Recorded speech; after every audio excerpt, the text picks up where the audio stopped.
Welcome to the Home for Innovation.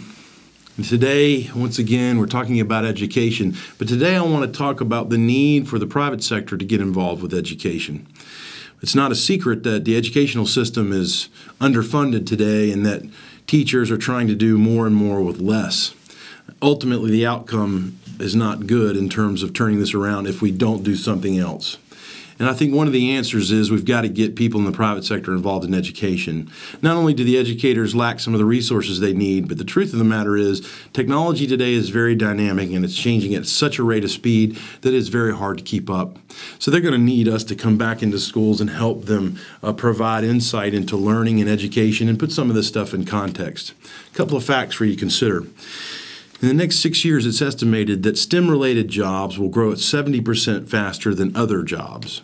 It's also expected that 2.4 million jobs will be created in STEM arenas over the next 6 years. How are we going to prepare kids for that challenge? Because they're the ones that are going to have to meet it. My own company has recently been involved in reaching out to the community. We recently had some kids from local high schools in our community come in and get a chance to put their hands on some of the technology that we're involved in, to try to put their learning into context, to see if what we do or things like what we do would be interesting to them and motivate them to go home and study harder. But you know, it's not just the kids we have to address. It's also the teachers. In a few months, I'll have 25 teachers from the local school districts come in and go through the same process to expose some of these teachers who have been career educators and maybe be insulated or isolated from some of the technological developments that have been going on.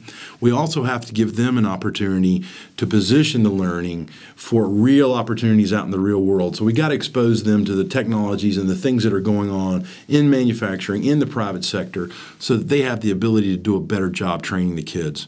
We also have to do a better job training our teachers in regards to STEM technology. So in the end of the day, if we could get 1% of the working sector to go into schools and help with education, we would double the capacity for STEM learning in our schools. Why does it matter? Because education is going to drive innovation in this country, and innovation is going to drive manufacturing, and that's going to drive real wealth. We'll see you here next time on the Home for Innovation.